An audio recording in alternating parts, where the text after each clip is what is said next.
So thanks to each of you who are here today to join us. Ms. Kim Sergent's here with us with the KVEC SERTAC, and she's going to talk to us about universal design for learning. And then we're going to talk a little bit about then how does that extend to or look different than specially designed instruction in the area of special education. So we appreciate Ms. Kim Sergent being with us today. If you are ready, Ms. Sergent, and I'll turn it over to you. Thank you. Absolutely. So let me go back to the original slide there and go ahead and hit slideshow. So if you guys want to, so that's a sign in also there too, isn't it?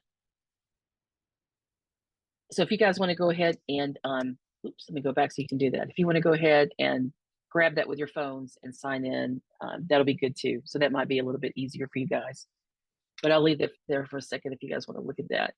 So you can see today that what we're going to be talking about, like Dionne said, is I'm going to talk a little bit about universal design for learning, and she's going to segue that right into especially designed instruction. So to really help you guys so that when you go into these classrooms, you can easily recognize those, or most importantly, in terms of what we're talking about, or what I'm talking about today in terms of universal design for learning, so you can support your teachers in incorporating those practices in their classroom, because that helps all kids. That's why the key word there is universal. So if you guys would go into the Jamboard there and you guys can see it. Dionne, can I go ahead and click on it, you reckon? So yes, Kim, and I'm going to drop the link in the chat there we again go. as well. Awesome. So what we would love for you guys to do just really quickly there on our Jamboard is we've got 3 columns there. So 3 questions, and you can just put a sticky note under each one of those. But what we'd like to know about you guys is, how do you best learn? So thinking back to the classroom and your experience as a student, because obviously you had a great experience, or sometimes it's a not so great experience that makes us want to go back and kind of correct that. I know that I had some teachers that I was like, I'm not going to do that. I'm going to do this. So that being said, so how do you best learn? What is something that your teachers did that helped you learn? We can think back to that teacher who did something a little bit different, and it made all the difference for you. And then most importantly, what is your favorite engagement activity? So that can be as a teacher, as someone who leads professional learning in your school, whatever component or whatever situation that you're thinking of in terms of that. But what is your favorite engagement activity? So we'll let you guys, we'll give you a couple of seconds there to kind of put that in. Hands-on activity, yep, that's a biggie. I'm going to grab that and move that down here so we can all see it. Really hoping to see that middle one there. So, oh, yeah, because we need that in a minute. Let's see. This new yellow one that just came up, do you want me to put that under something? Okay. Just checking to see where you want me to put it. Yeah, group activities with roles was one I used often as a teacher. Nice. Thank you all so much. Love seeing this. Okay, I'm going to take a screenshot of this so I can look at this. Oh, activities that made the learning relevant to the real world. Yeah, that's important. So that being said, I'm going to go back to the presentation there really quickly. So if they add anything beyond, just holler at me. So when we think of universal design for learning, and that's the key, and for us as teachers, especially with the work that I do, but the work with what every teacher does, but especially those who are really thinking about every learner, and that most importantly includes those students with special needs and our twice exceptional kids. We have to really always be very conscious of those kids.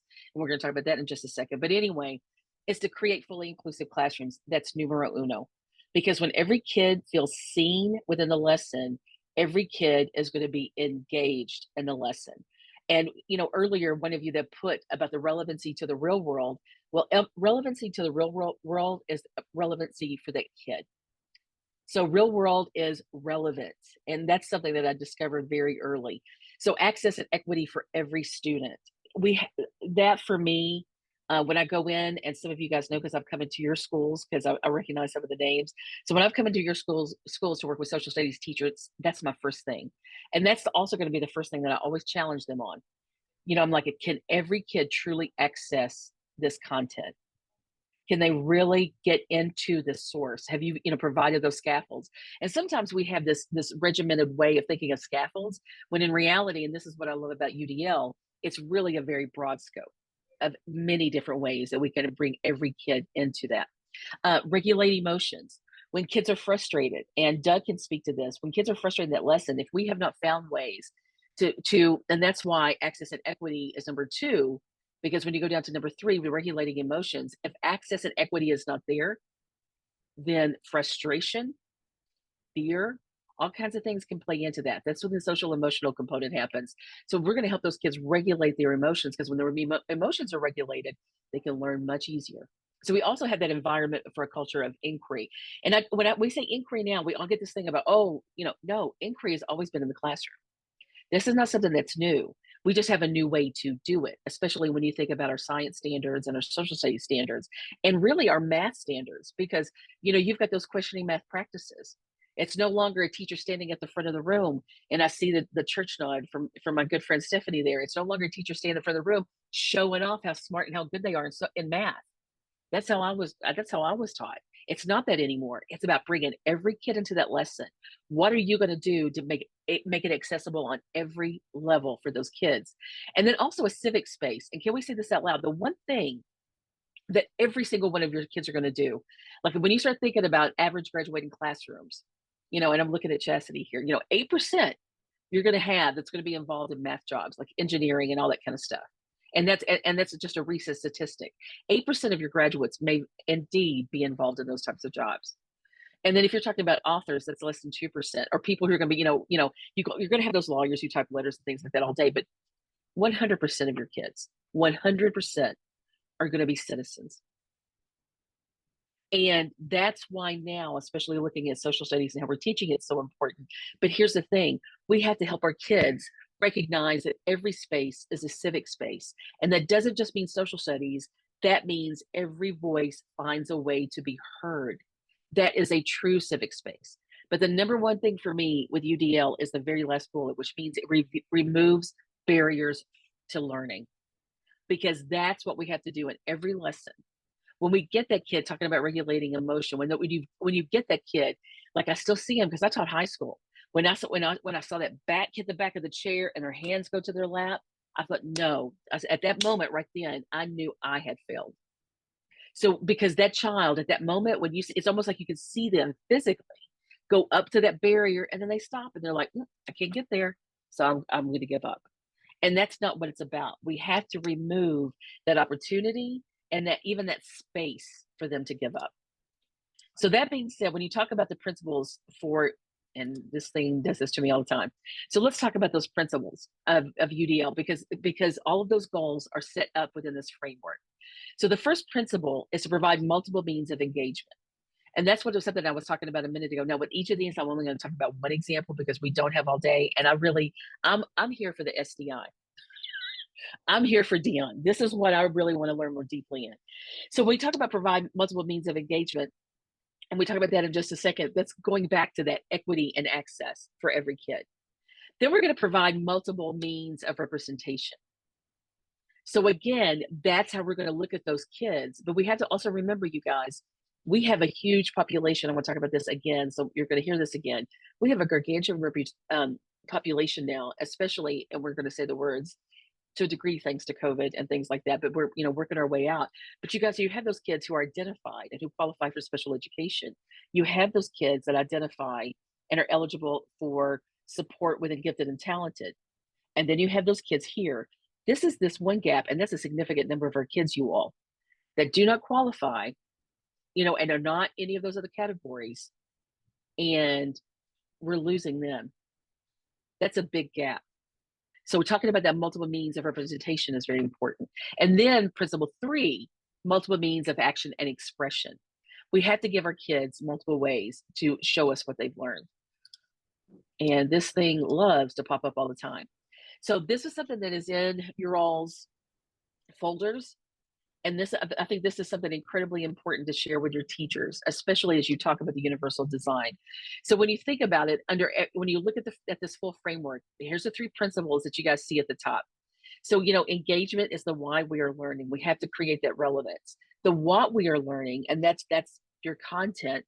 So talking about that, we've got to see how we can create that opportunity for multiple means of representation. But in the last column, when we talk about action and expression, that's the how we learn. So we have to think about representing all of those within our lessons. And that's another thing that we have in your all's folder is a thing to kind of talk about that. So first principle that we're going to talk about is providing multiple means of engagement. So this is, as it says on this first slide, bringing all students into the lesson, creating that relevance, that opportunity. Because like I said, you know, and you have some kids who come into your room and they immediately sit down and they put their back to the seat because those opportunities to engage have not been there for a very long time.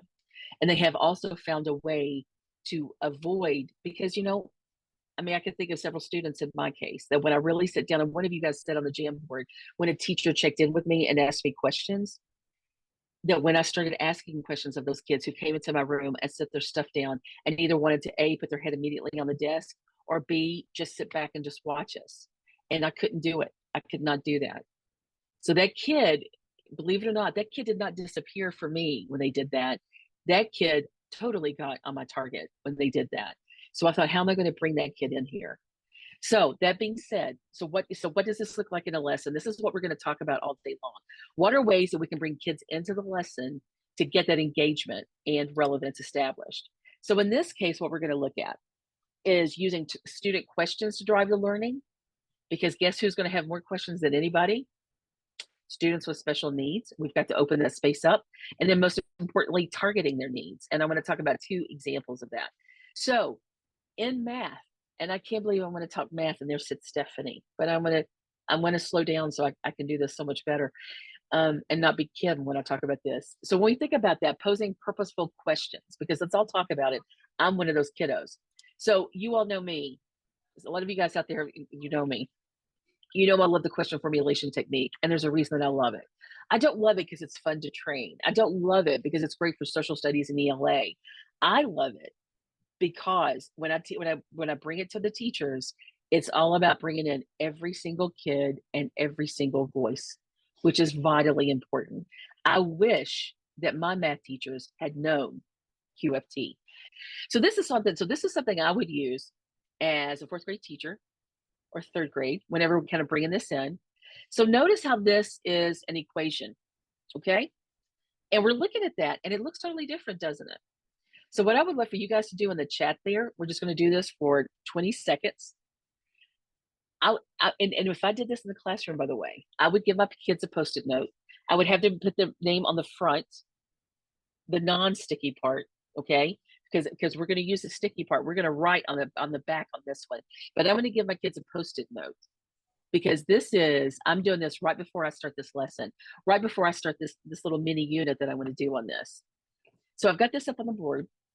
And I'm going to tell my kids on the front of the Post-it note, I want you to write your name. Now, flip it over. What questions do you have? So, my friends, what questions would you have about this? And just pop them in the chat, and Dionne, read them off there. Can the numbers be the same? Thank you, Stephanie. Notice I'm just going to say thank you, by the way. Remember that civic space. Stephanie got it started.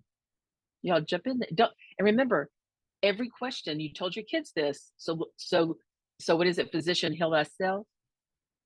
Every question is a good question. So pop them in there. Do the numbers have to be the same? Thank you, David. Or Mr. Frazier, excuse me. What is the equal sign? Why is the equal sign before the plus sign? Thank you, Mr. McKinney. And those, again, remember the thank you.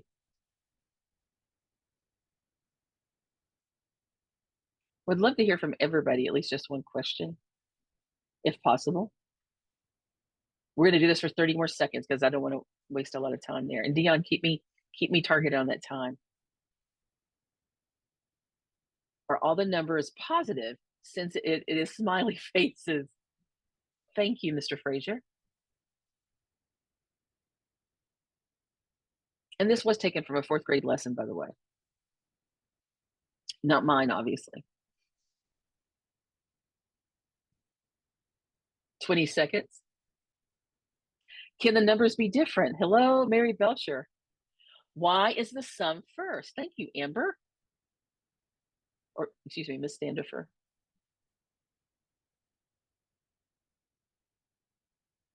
10 seconds.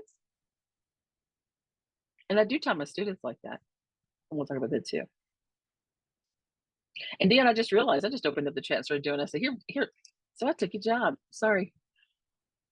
So one thing I want you guys to think about and kind of question you guys, why do you think I'm going to tell the students? Because you remember this, I'm using this as an introduction to the lesson. Why did I tell the students to write their name on the front of the Post-it and put their questions on the back? Open your mic on that one. I want you just to predict. Why do you think I did that? Maybe so they're not afraid to give an answer, don't have to be embarrassed if it's wrong, and we're looking at the answers, not the people. No, we're looking at the questions. Or the question, not the people. Yes, looking at the question. Yes. Their you know answers. what? Yes. Yes.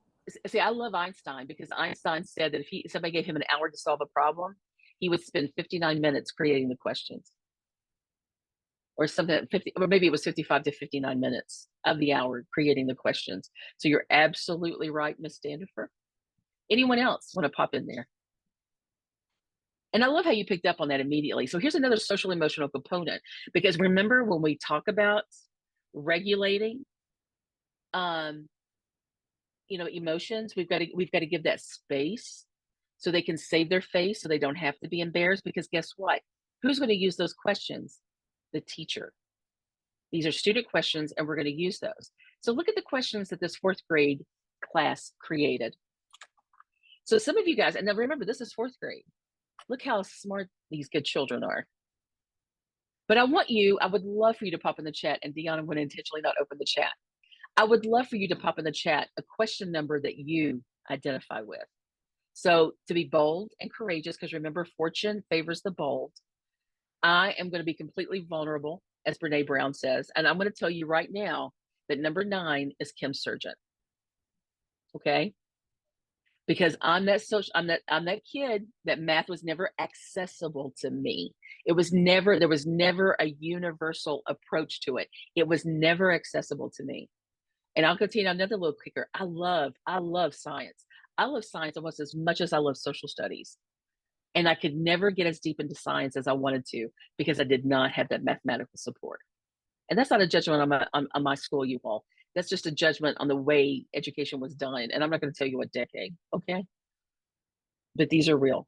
Kim, all right. Yes. You have a vote for number 1 and number 2 in the chat. So, and awesome. Another number 1. Oh, okay. Awesome.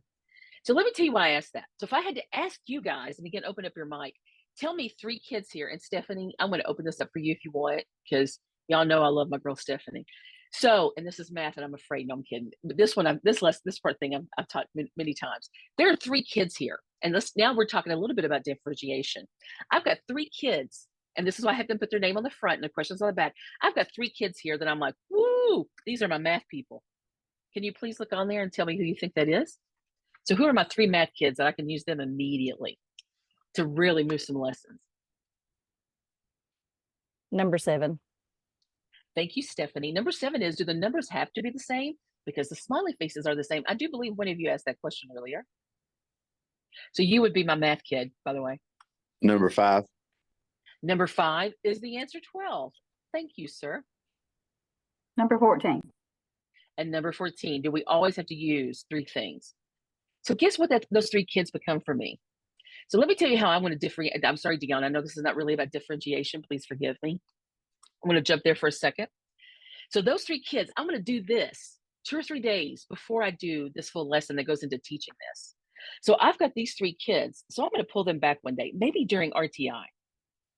Am I going into a time space I can't? So please forgive me if I am. And I'm not being sarcastic when I say that. I mean that. Please forgive me.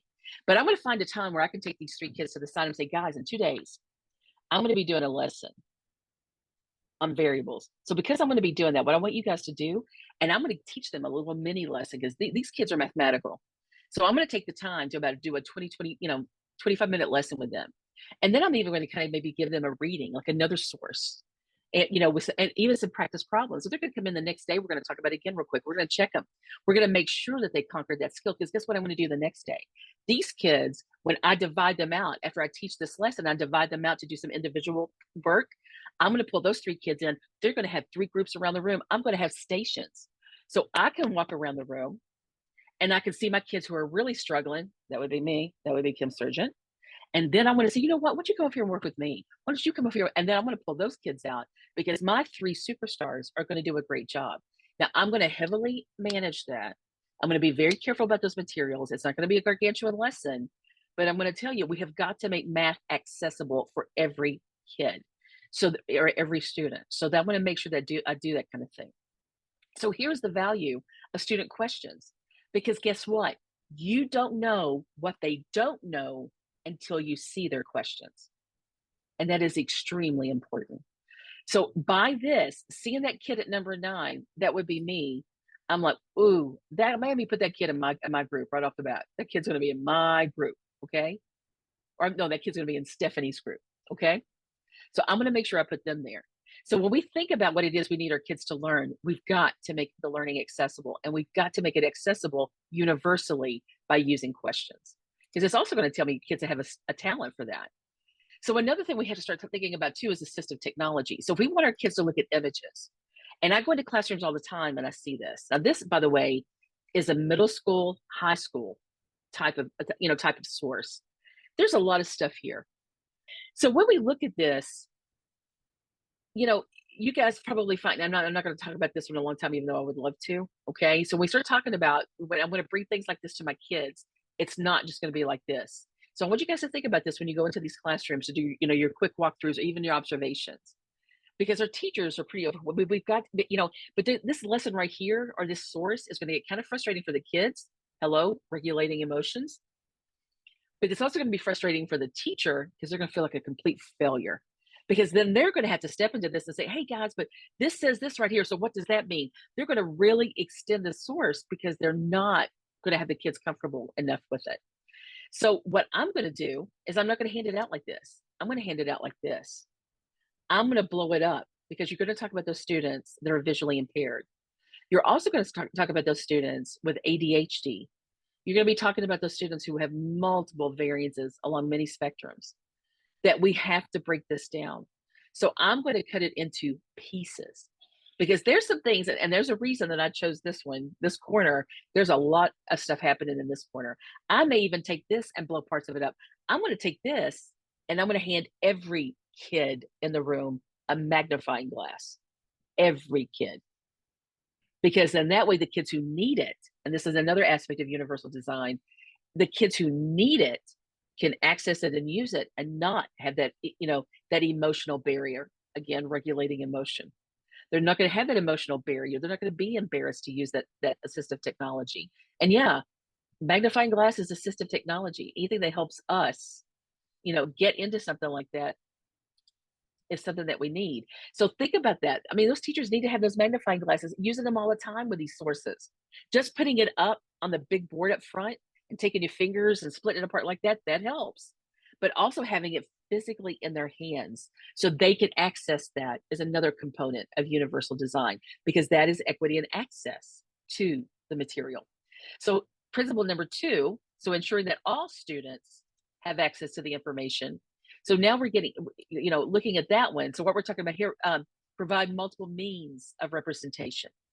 So here we're going to be looking at, again, using assistive technology or tools, but making these tools and technology commonplace for everyone, something I talked about just a second ago. Because if we make sure that every student has equal access and equity, that's going to impact student performance significantly. For me, something I like to say all the time is that it levels that playing field. And you guys know you have all sorts of levels in every single classroom. We have got to level that playing field. And we also have to address how to create that culture of learning, because we always tell teachers, and we start thinking about Kagan. So you've got this whole thing with, we got to get those kids in there. We got to get those kids collaborating. That's great. But sometimes we have action, but we may not have depth in that learning. The kids are doing the motions. They're doing the Kagan. But how equally accessible are those materials for those kids so they can do that collaboration on that deeper level? Yeah, you see the word, you see the thing here, Chat GPT. That's not really even a word, but it's almost a word in vocabulary now. So what I want to do with kids, so Dionne is going to go more into this. I'm not. Or Dionne wants to jump in right now and talk about this. Now what we are doing is we're talking about modifying. And I'm going to go back to something I'm seeing in the classrooms when I go in. I'm going in and I'm seeing teachers. So I'm going to say this out loud also for you guys. This is a social studies thing. So when you get in there, I want you guys to start looking at the sources that teachers are sharing with students. This is ELA, and this is also social studies and even science. I can only speak specifically to the social studies component. I'm seeing them sharing these sources in full original form. I can think of a third of your kids, maybe even half, that you're going to lose immediately when you do that. Depending on the grade level, the class as a whole may not have that reading level. So if that's the case, then now really think about those kids with special needs. Where are they going to be within it? They're going to be even lower from that. So when you start talking about modifying, I'm going to modify for every kid, changing levels of lexile across the room. Dionne, make a note there to talk about that. I can't do that because that means some kids are going to have information that other kids are not. And I have just blown equity and access out of the water. We can't do that. I am not going to do that with this. I'm going to find a universal lexile that I'm going to use with every student. So this for me is modified not only for length, and by the way, when you look at a lot of our social studies sources within our released items and things like that, for 5th grade, the length is usually around 50 to 125 words. For middle school, it's averaging around 75 to 150 words. And for high school, it's averaging around 100 to 160 words. Having the entire document does not mean that student is, and that's just me counting those words, you guys. That does not come from any place else. That comes from my experience within the released items. Because yes, I have gone in and counted. I have. So anyway, so that being said, we start talking about text length. And again, Dionne, we'll talk a little bit more about that in a little bit. I need my kids to have those excerpts because sometimes that's all I need out of a document. So here, this is why when we do modify, huge, that's why it's in red letters. You change the wording, which means discipline-specific vocabulary could be sacrificed. You have to use this judiciously because when you modify, and I'm going to show you that very quickly with ChatGPT, how our teachers can do that, and we need to do this. When we do this, we have got to make sure that we tell ChatGPT to keep specific words because we cannot sacrifice vocabulary. Vocabulary is domain specific, and that is purely instructional. So we have got to keep those because those words are in our standards. So this explains a little bit more about ChatGPT. You guys are having enough experience with this. Okay, so here we go. So this is a high school. So this is, and by the way, look at this link. So this is a high school, and I did this with a high school class. I have done this with a couple of classes, and I have even used this on a benchmark with a high school in a district. So this is one of the sources I want to have them read to answer this one compelling question, because obviously this one was part of a compelling question, which means it was an extended response. So this is what it looked like. So when you guys look at this, you guys can read this with no problem. So just read that really quickly. I'm going to give you about 45 seconds.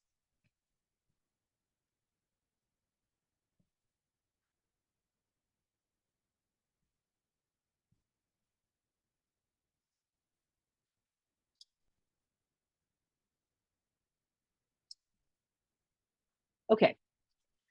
So hopefully you're there with me. So what we're looking at here is, and you guys can see that this is just, a basic concept, World War II. So but reading that for some students is going to be very difficult.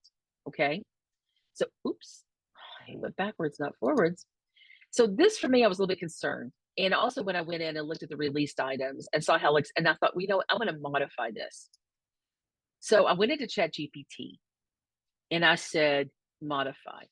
So I didn't give it any, okay. Initially when I put it in there, it did this thing and notice how in that second one there, it just put a lot of things in there and I lost a lot of words. I lost a lot of really important vocabulary words. For instance, I lost migrating. Migrating is a concept that 4th graders learn according to their standards. I also lost, I can't remember now looking up here. I lost industrial, and that's very important for our kids to understand. You'll notice down here, I lost patriotic duty. There's a lot of words that I lost. And boomtowns is huge. It's a huge concept in high school.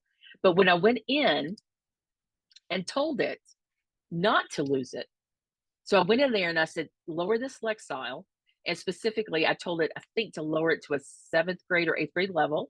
Then I told it to keep those words. So now let's talk about the third principle of ADL. So assessing student learning. So here is the thing.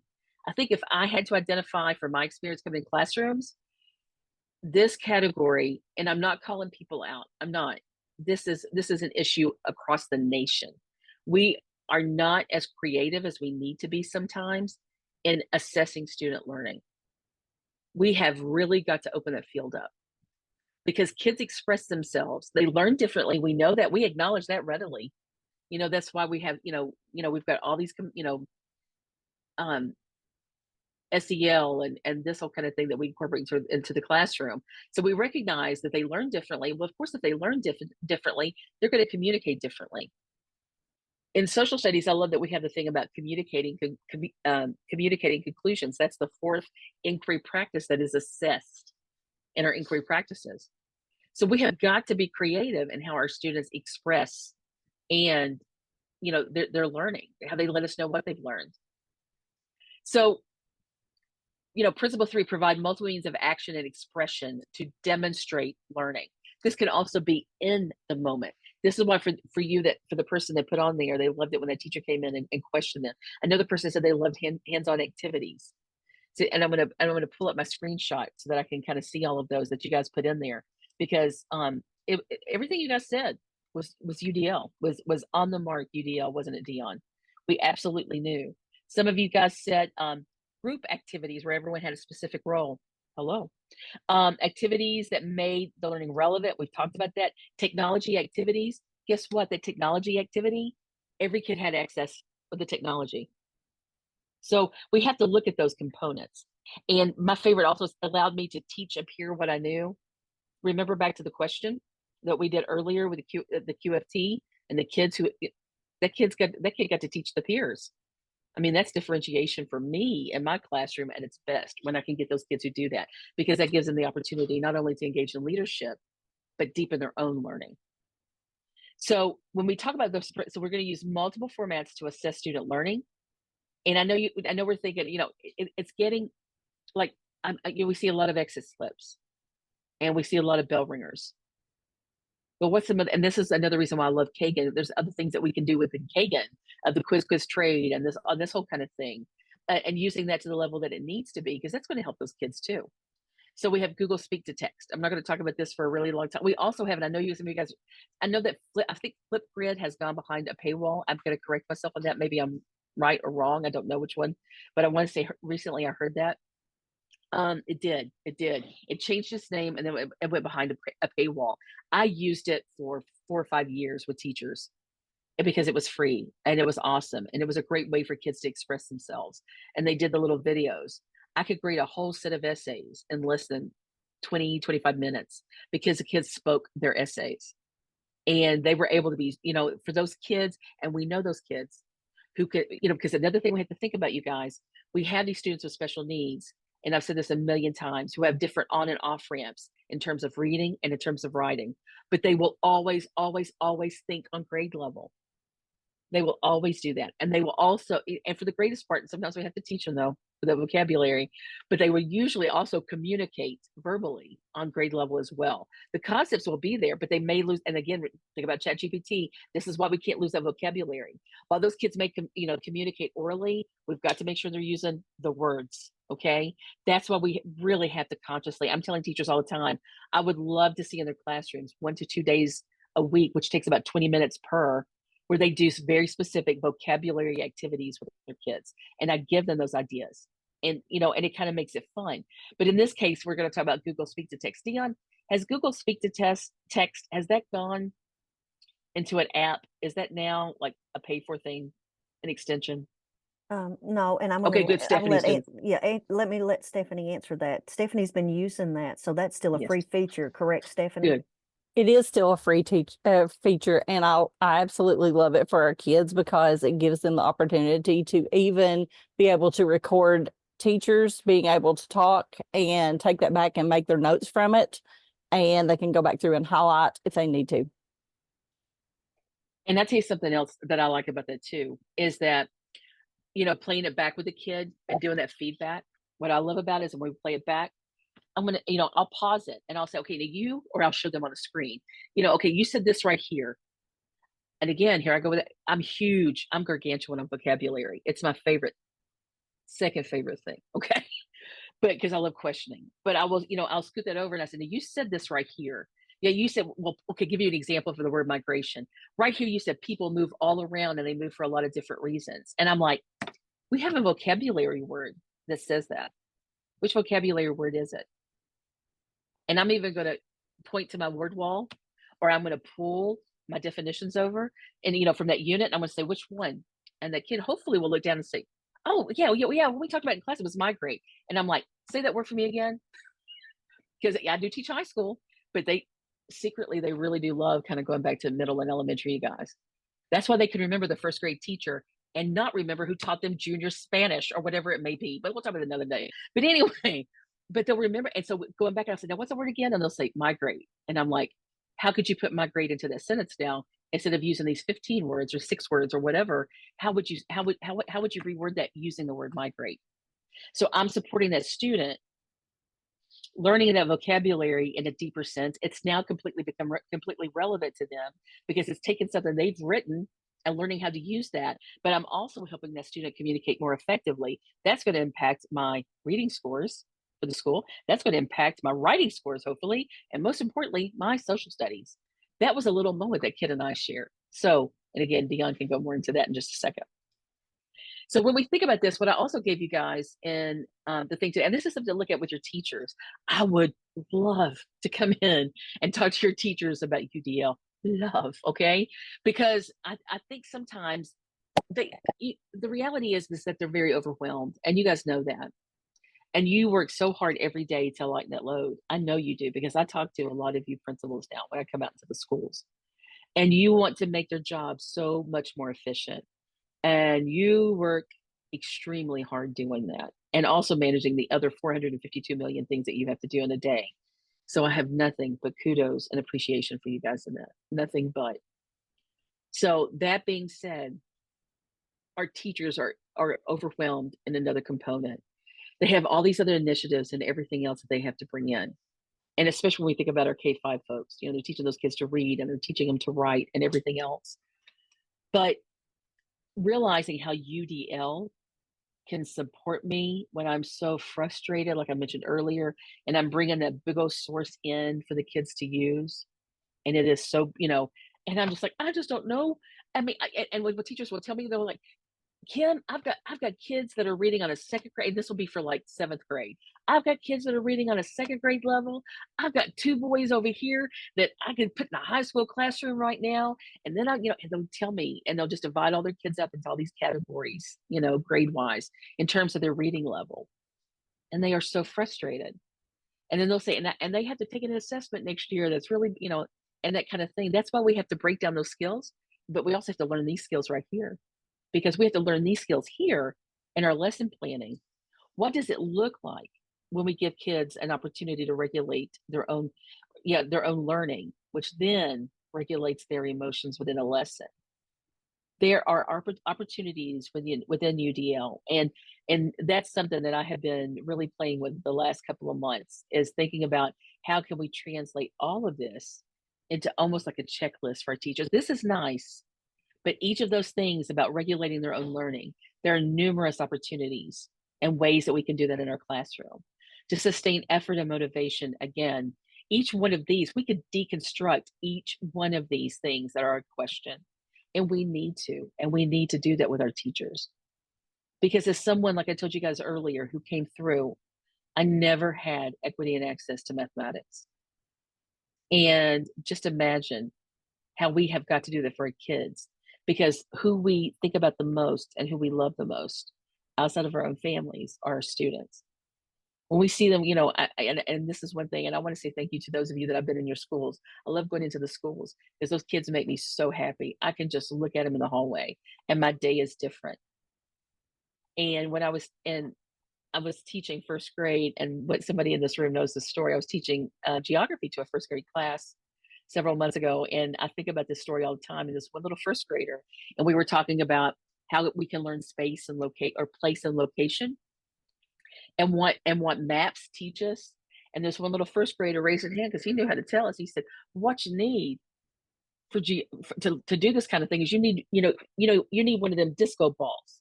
And that's what he called it. You need one of them disco balls because it tells you everything. This is a first grader, y'all. And he said, because it tells you everything. It tells you where the continents are. A first grader used the word continent. Please listen to that. And he said, and it tells you where the rivers are, and you can see all the countries. And I was like, yes, you can. And then, but here's the thing: there were 3, 4 other teachers in the room, and myself. And I looked at him and I said, "Disco ball."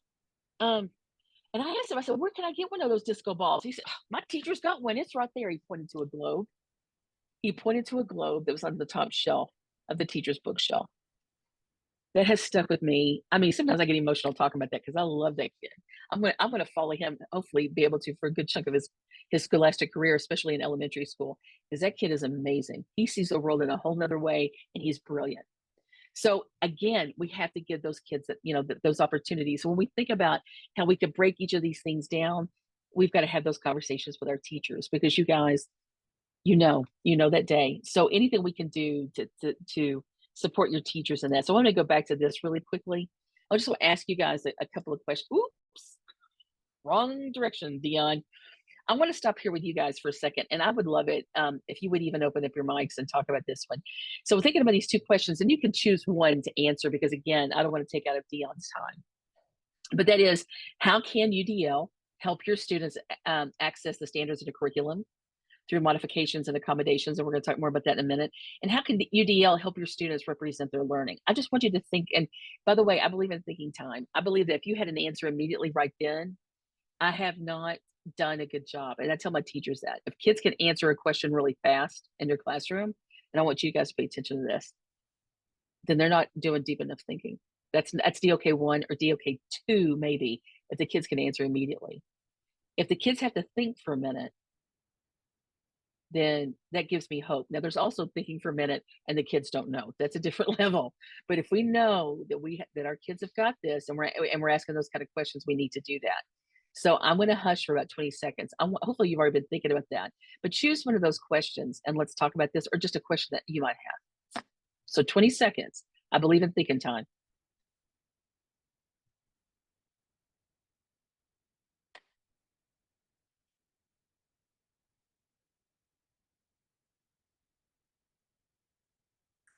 And 5 seconds. And I'm going to go ahead and hit stop before this thing goes off. So you guys, that's something else that I like to do. Timing things for me is a classroom management tool, especially with middle school. We'll talk about that much later date. So what would be something that you guys would like to open your mic and talk about, or you can type it into the chat. I want to give multiple means of representation and communication there. But what would be a question or a comment that you would have about one of these 2 questions, or a question you have?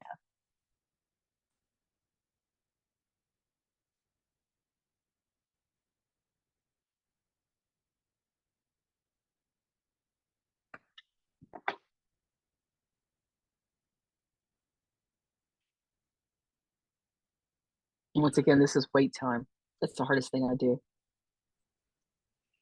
Well, I think whenever they can represent their learning, then that creates ownership, student ownership. Of course, that's our ultimate goal, is student led and student ownership of their own learning. Amen. Amen. There's a message in the chat, Kim, and it says, to me, it's all about individuality and that have to know their strengths and weaknesses. Absolutely. Absolutely, Mr. Frazier.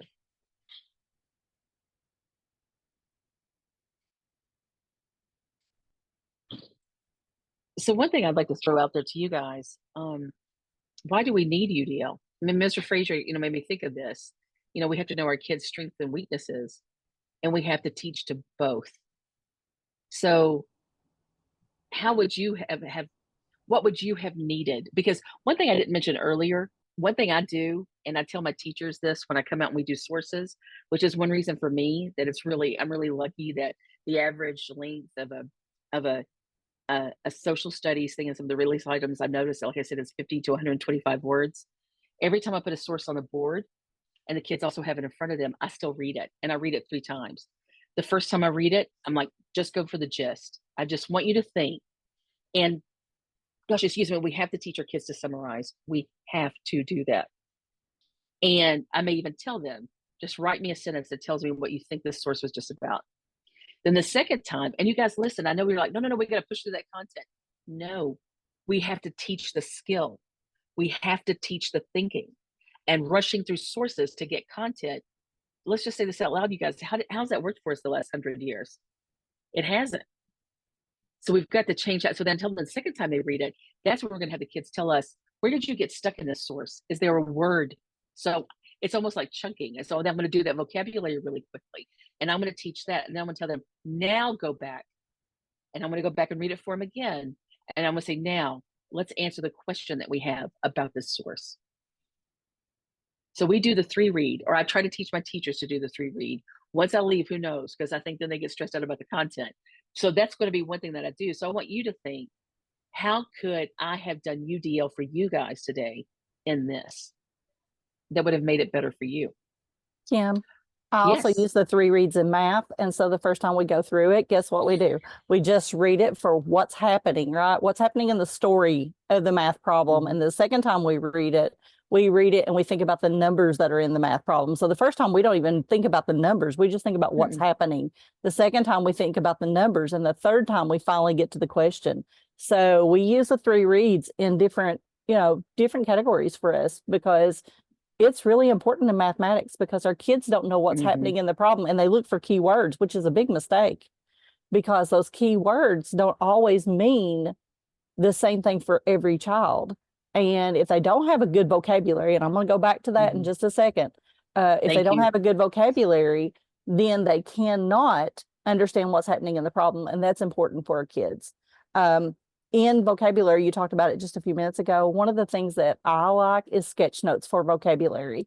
And I like sketch notes because kids can draw out what's happening, and they can draw out the what it is and what it isn't in mathematics. So they have the things of what should it look like, and what's it not going to look like, especially in that geometry, but also in what an equation will look like.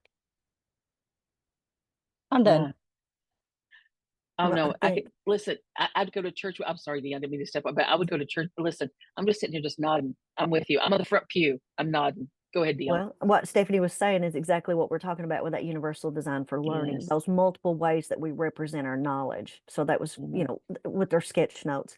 Mr. Fraser said, as a teacher, it's so important that we teach all lessons in various ways. Some students need the lecture, so let's give them 5 to 10 minutes of that. Some students need to write things down, so let's help them with an activity. Some needs the hands-on or group work, so let's try to bounce around so we hit all of their needs. And I think that's very well said. Absolutely. And then Chastity just talked about how that leads us into those multisensory. And again, it connects it all back. That works the same for reading and mathematics, and it works for social studies and science. It's really all about that that learning and that engaging in that learning through those different for those different approaches. Yeah. And last thing I'm going to say about this, you guys, and Dionne, I've gone over approximately 9 minutes. So sorry, I'm going to shut up now. But the big thing is, you guys, when we think about those lessons, I think we really have to help our teachers see. It's not always. Sometimes what our teachers will do is tick the boxes. Okay, I've done my bell ringer.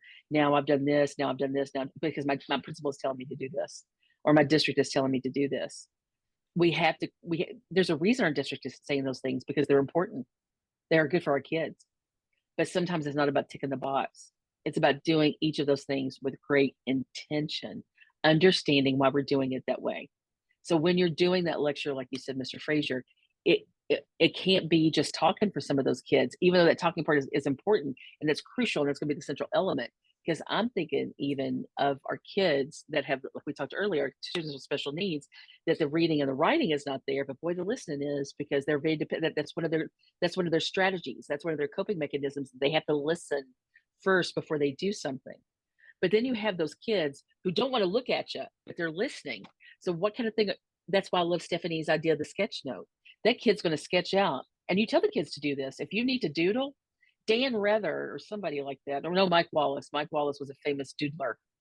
he would, you know, he would, and you know, he did 60 Minutes for 60 years, but he would get in there, you know, into those meetings, and it drove people crazy how he would doodle, but then he would look up and he would have great drawings and he knew every word they said and he would repeat it back. And finally, I guess after a few years of that, but that sketchnoting thing, some kids need that physical movement so that it's again, it's a regulation point. And you probably are thinking some of those kids, the types of kids who need that, but it's a regulation point. And so we have to recognize that when we do these things, it's not about ticking the boxes. There has to be much intention with each of those things that we do. And Kim, Dionne, if I'm not a good writer, if I'm not a good student who is good at spelling, sketchnoting helps me to Amen. remember those things in that way. Yep. Amen. Because you associate that thing. That's why a lot of times when I, you know, with students taking vocabulary, here we go again. We're going to look at it, but just think about those. I used to have my kids, you know, have the word, the definition, and then they had to represent it in some kind of physical drawing. And it had to be something that was relevant to them. So yeah, that helped them remember it. But y'all, thank you so much. And thank you, Dionne, for bringing me in and talking about something that I'm extremely passionate about. And I sure appreciate it. No, thank you, Kim. Does anybody have any other questions, comments, just some thoughts as we're transitioning from universal design for learning into, we're going to talk a little bit about specially designed instruction, but I'm going to pause right there. And is there other people have wanted opportunity to express or to talk about or to make note of something that we didn't get to yet? And so this slide really just talks about specially designed instruction and what is that.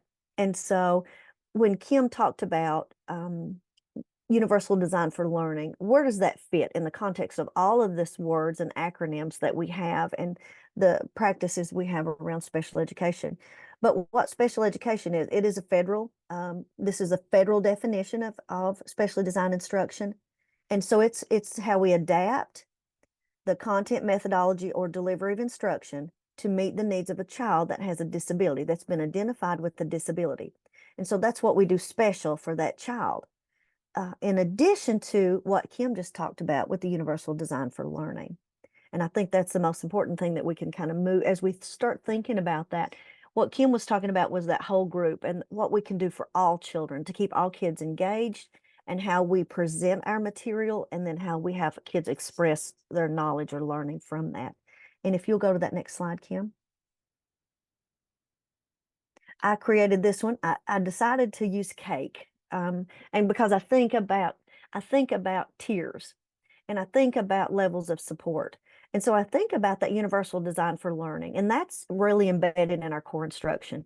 And I know Kim talked about it a minute ago with the way we use Kagan strategies, the way we deliver our instruction and the resources and the materials that we use. And really, it's all about that strong core instruction and the way we teach it, and we think on purpose about how we get kids involved or engaged, how we present what we want kids to be able to do. For example, the image that Kim shared, right? Thinking intentionally about how do we prepare and plan for lessons with those, and then how are we going to assess kids in that way that we can express. And again, that's all about that access. So that's one way. If you look at the statistic with the U.S. Department of Education, there's a recent statistic that talks about 66% of all special education students, so 2/3 of the special education students spend 80% or more of their day in the general ed setting. So we're talking about that good solid core instruction. Think about the benefit for those students that receive that kind of instruction. And then you see that differentiated instruction, right? That's that next tier or that next level of cake. I always think about a stack cake. And I think about that next level because that our groups come a little bit smaller. They're a little more defined. We might use some variability in our groups and how we work and provide specific to the specific needs of children. And then we move into that tiered instruction. How do we give those that tier 1, tier 2, and tier 3? And so all of those are happening before we ever move to that specially designed instruction, right? Because so some kids may have a learning disability in reading, but they may are still needing that tiered instruction in math, right? They're not they've not been identified as having a learning disability in mathematics or vice versa. So we got to think about that as we are considering what we do for kids and how we move them through those resources. And I'm going to ask you to take a look at this resource.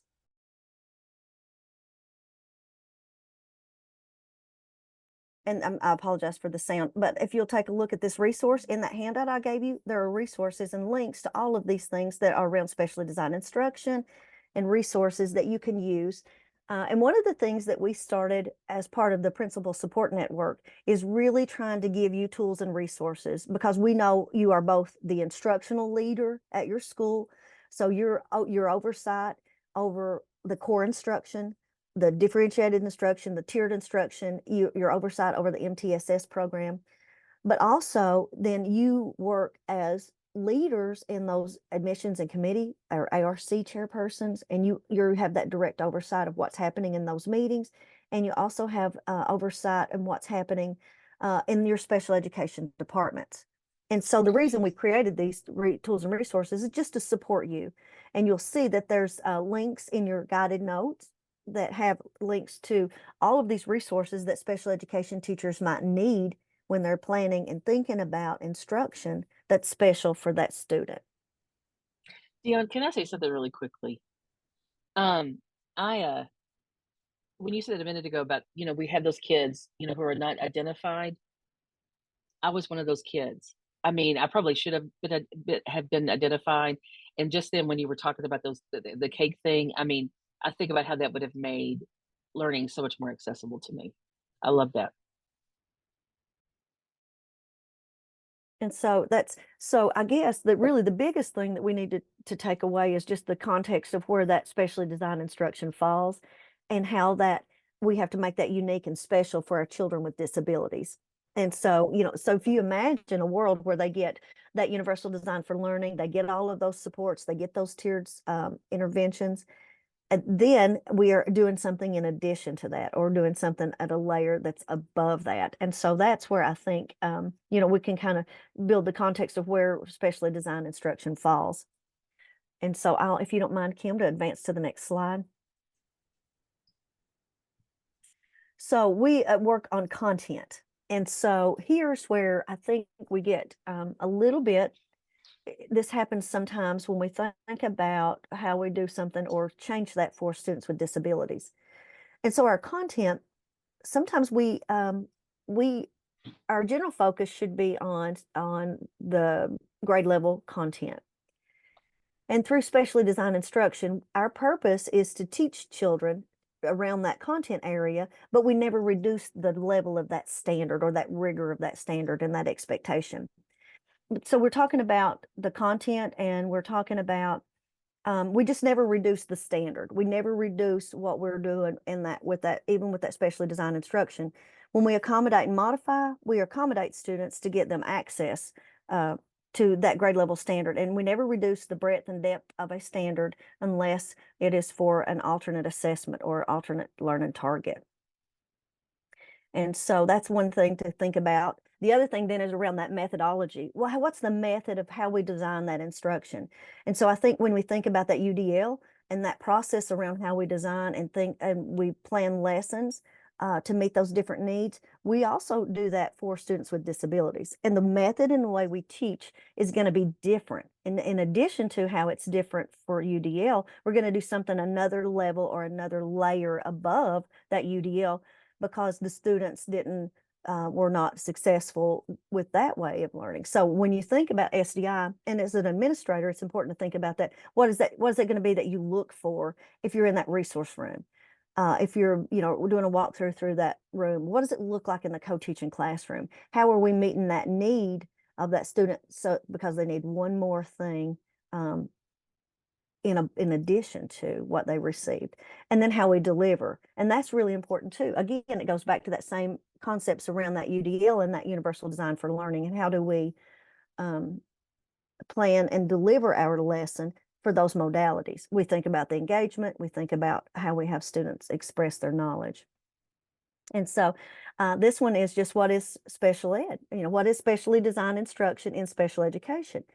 We do adapt our content, our method, and the way we deliver the instruction is unique to that disability. and we're always giving them access to the general curriculum. So this is a real misconception. And the way we learned to help to talk about this is that we ask teachers, we even ask special education teachers, can you tell us the difference between accommodations, modifications, specially designed instruction? And some seasoned special educators didn't know the difference. And so we really shifted at that point and said, okay, let's just talk about what it is and how we can support that. And so, you know, this one is really about how do we adapt? What do we changes to the what? So we're really about the content, and we think about what students need to learn. And so that's where, and I want you all to think about this in terms of your special education teachers as well. But when you think about a student, and I use language arts or reading all the time as my examples, just because that's the context of where I come from in the background. But I'm thinking about, I have a student that has a disability. Let's say they have a learning disability in reading. And so the student is a 7th grade student. And so I use accommodations to get them access to that grade level standard. But when I'm teaching them, I have to really look at what the skills within that standard, and then I'm going to adapt that to that skill. So if I always give a student that's a 7th grade student who reads on a 2nd grade level, if I always just give them lower level text, and I'm not really teaching that skill, they're not going to make that kind of progress that they should be making. So what I'm looking for is that backward design around that standard. What is it they have to be able to do in 7th grade? What does it look like in 4th grade? And because if you can follow the progression of the Kentucky Academic Standards, you can see by grade level what kids need to be able to do. And that's one skill that we really try to help special educators be able to narrow that down. And I always use the example, like for 4th grade, the Kentucky Academic Standards says that children need to be able to infer. Well, inferencing is a very difficult concept sometimes for our students that have disabilities, because that's very concrete, and inferencing is very abstract. And so we have to go back and look at the skill that they have the deficit.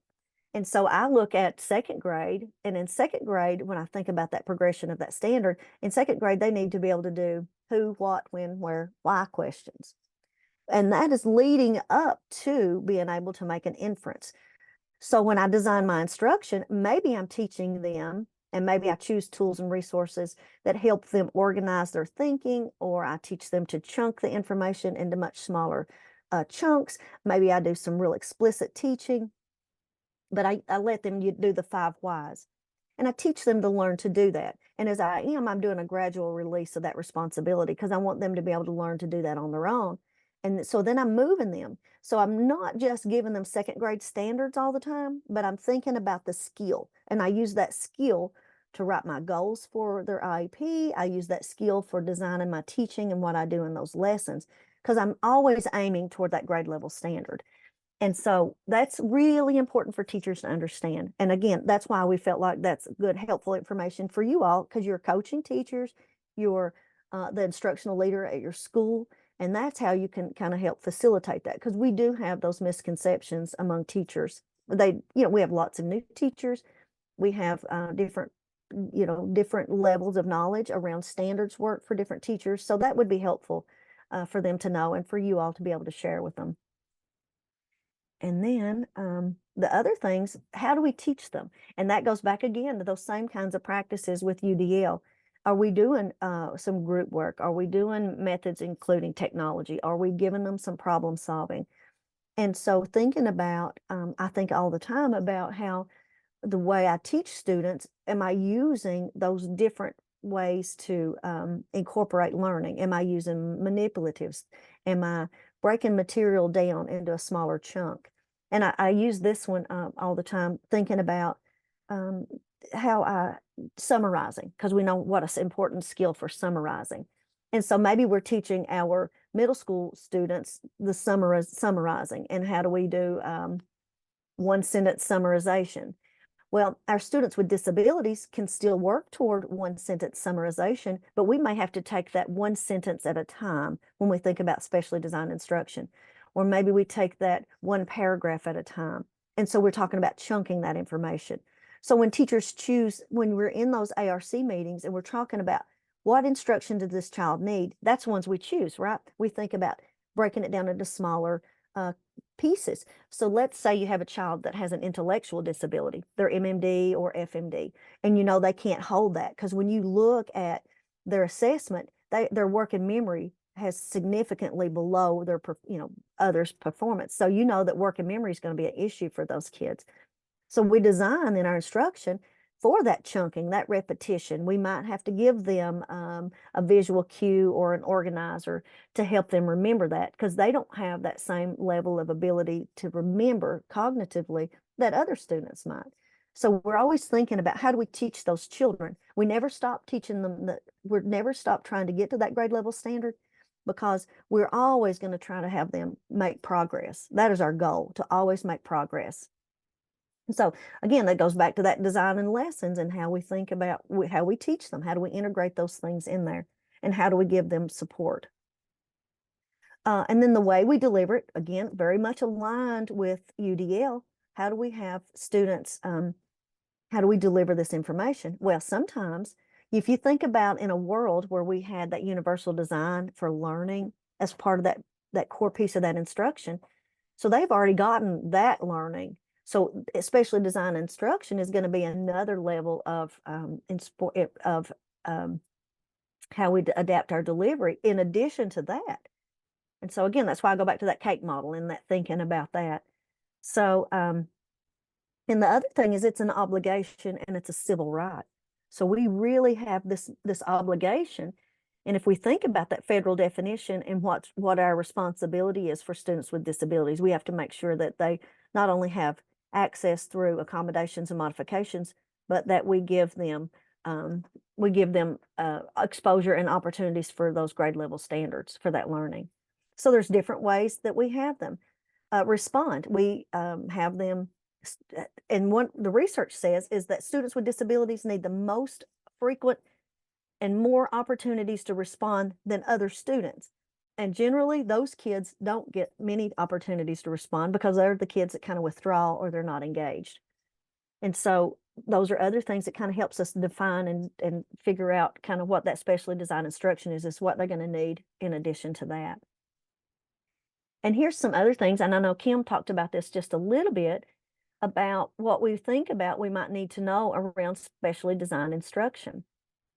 And if you'll look in that, there's that handout that came along with the resource that I shared with you today.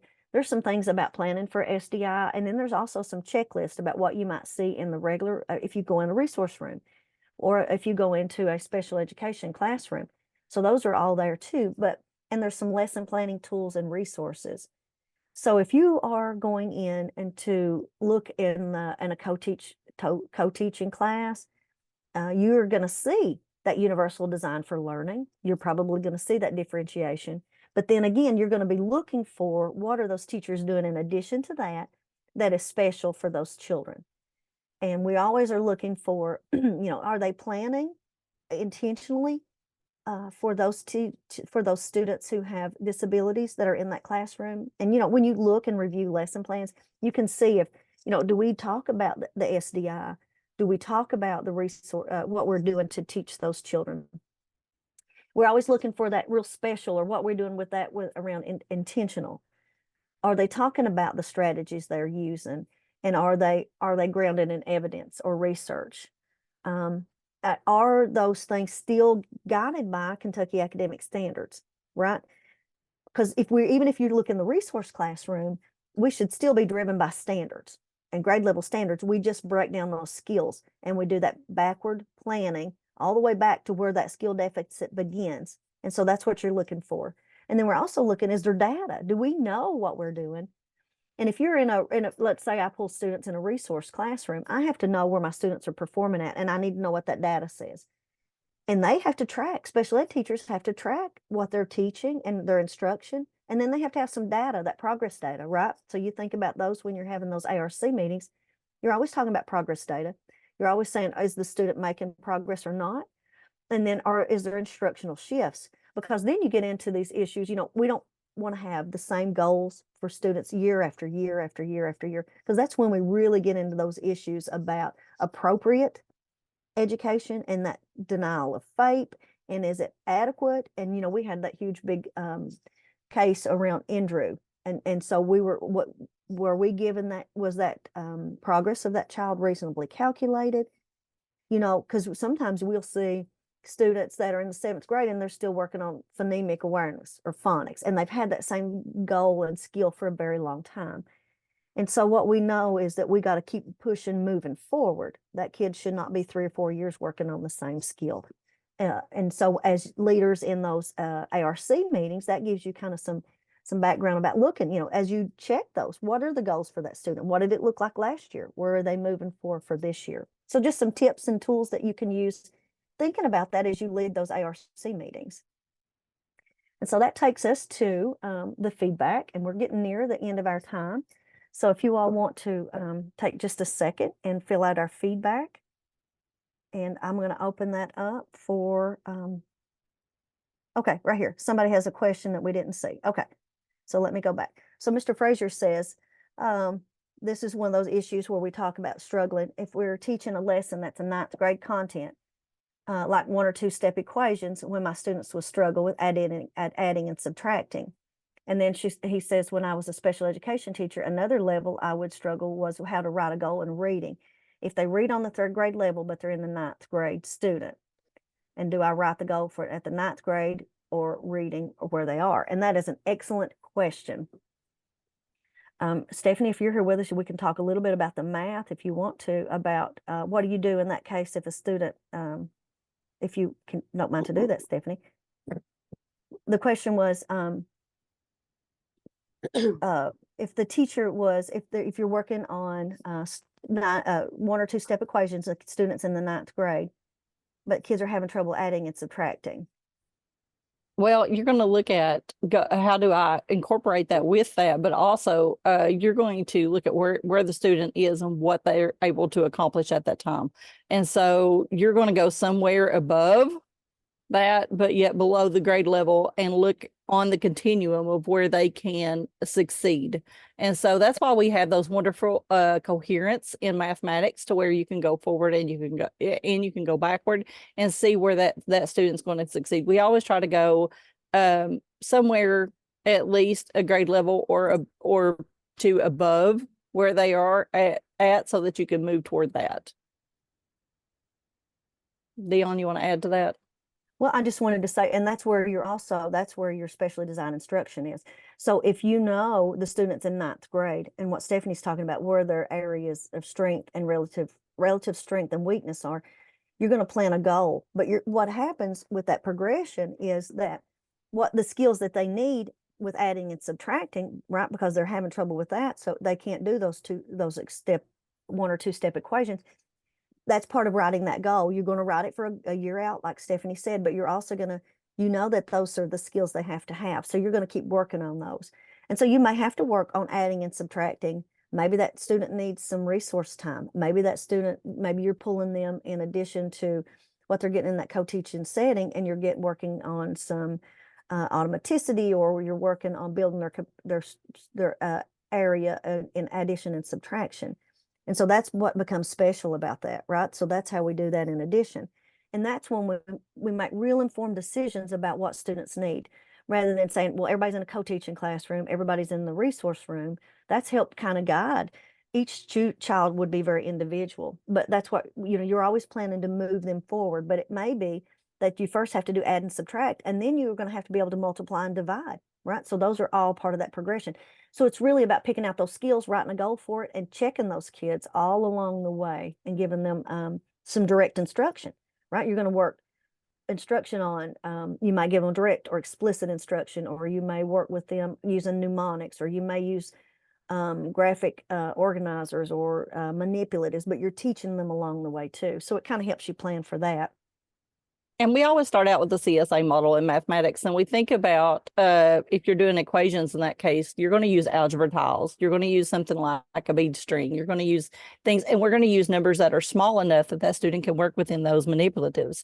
But then if you choose to do the CSA model, it's going to be instruction in that. So it's going to be instruction into a tool also that they may be able to use, like algebra tiles. So allowing them that chance to use those, to be able to see it and then draw it out and make that mental image. And then at that point, we're going to take that information that they have and transfer it to, can they use it in a calculator? Can they use it in Desmos? Can they do that another way? Because we all have a calculator, and this is a hang up we get into. We all have a calculator pretty much at our fingertips because most of us have a cell phone.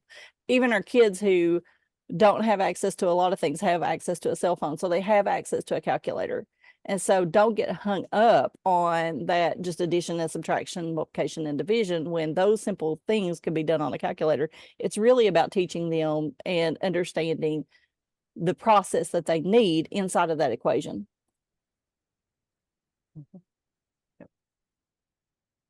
And then the other thing I would say is the very same thing about reading. It's the same thing, the question, and those are exactly what questions teachers have. But if you have a student that was in the 9th grade but read on the 3rd grade level, and we have that all the time, right? That's a very common issue. Again, it's back to the skills. So your special education teachers need to have enough understanding of the standards, right? And they can look at the progressions. If you look at the way the Kentucky academic standards are, it'll tell you what is the grade, the grade level before and after. What do they need to be able to do? Well, then you need to bump back. What's the grade level before that and the grade level before that? And so that's when I think you have to back up and see what the skill is.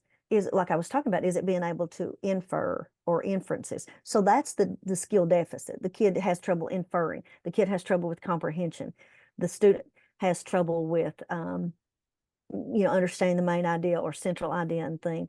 But we figure out what that very discrete skill is, and we write our goals around that, and then we're continuing to work on that. But another misconception is once we have that goal and the student's working at that 3rd or 4th grade level, because we're going to project what they can do in a year. So if we write that goal around the 4th grade level, we've got to check along the way and make sure they're making progress. It's never just enough to not continue to try to figure out what other strategies help them learn. And that's what makes that special. So the question was, would the goal be written on grade level or the level? So the goal would be written on, not if it's a 9th grade student and they're working at the 3rd grade level, you would write your goal on their independent level, right? So it might be you start thinking, if they're at the 3rd grade level, then I'm going to write a goal for 4th grade. I'm going to move them, right? That's what my plan is I'm going to move them for a year. Because if we write all of our goals on the grade level, then it would, if our kids can get at grade level, they probably don't have a disability, right? So that kind of gives us a clue to that. So we always think when we write a goal for a year out, right? What can they do in a year? And again, it's around that skill. And then I choose the way I'm going to teach them. That's what's the special about the instruction. Yeah, that's a huge debate. Mr. Frazier, is around, people have a real misconception about that. So I think that's a very valid point. And teachers have trouble with that. And it's also hard for teachers, both regular ed and special ed, to figure out where do I start that instruction? How do I get that in that co-teaching classroom? Especially if you're working on, I may have to use smaller groups, or I may have to use stations or things like that in order to get that instruction in. But I always have to think about moving that kid and where I think they can be in a year. And you have to think about rate of growth. You have to think about the child's disability. So if a child is FMD or has a significant cognitive deficit, what is that rate of growth going to look like for that child as compared to a child who has a specific learning disability? It's very, very different. And helping to understand disability and goal writing, that's very helpful for teachers and for you all as administrators to have some opportunity. And that's kind of why we created this network, is to give us opportunity and space to have those discussions. I think the biggest thing, Dionne, about specially designed instruction is you are providing that student an access into the regular curriculum. And if we think about it as, like for me, like I said, we can use manipulatives, and getting every student to use those manipulatives is fine, but you're planning it for that one kid. And so if you're doing it in a small group, but yet you planned it for that student, there's always incidental benefits for other kids who learn that same way in that group. So that's a big plus that they can pick up on too. So providing that opportunity, like I said, that in a small station group really helps our students. So if you're thinking about what am I going to do for next year in co-teaching, I would definitely recommend stations and alternative teaching, where they're pulling them back to the back of the room and they're doing some alternative teaching at that point in time. And that doesn't have to be done every day. You can alternate that. Yep, that's a good point. That's a good point. So those are just some, things to think about and tidbits of information, but there are ways that that can happen, and what you can look for as a school administrator. So there's a link to a resource that we shared with you all in the chat. Then there's one about what do you see in some of those classrooms. It's just a click a button, and let me see if I can bring it up from the chat. And I'll show you. Oh no, I guess not, since I was kicked out and I lost the chat. But there's a checklist. It came from Marilyn Friend, and it was about, or Ann Benninghoff. Both of those are leaders in the special education realm around specially designed instruction. But that resource is in your folder, and it's kind of a walkthrough. What would you look for as an administrator in that co-teaching classroom? What does that look like in the resource room? And again, that was another resource we thought would be helpful for you to what to look for as you were visiting those classrooms, making observations. But those are great questions. Any other questions? Oh yeah, so it's under what Stephanie said. It was the guiding questions for specially designed instruction. That resource there is also available for you. And then there's another one, Stephanie. Let me click on that one. But these are great for you as administrator in those links. So you can just mark those resources. But, is it layered on top of core instruction? And these are all help you think about those when you're looking for that specially designed instruction and what you're looking in those small groups in the resource room. And I think I have another one. Yeah, let's see. Let me see. I think I have it pulled up now. So Stephanie had got me fixed on that one. Here's one for planning a lesson. There's all those guidance. Oh, and there's also resources in here. I added one in here for UDL, for the Universal Designing, and the Marzano's High Yield Instructional Strategies. Those were some good resources there as well. And then here's how teachers planning lessons together when they collaborate. So this is a good resource for teachers if they are collaborating or co-planning. Right, so these are all things about organizing our lessons. So thank you for being here, and we appreciate you, and thank you for your time today. Thank you all so much. I enjoyed it.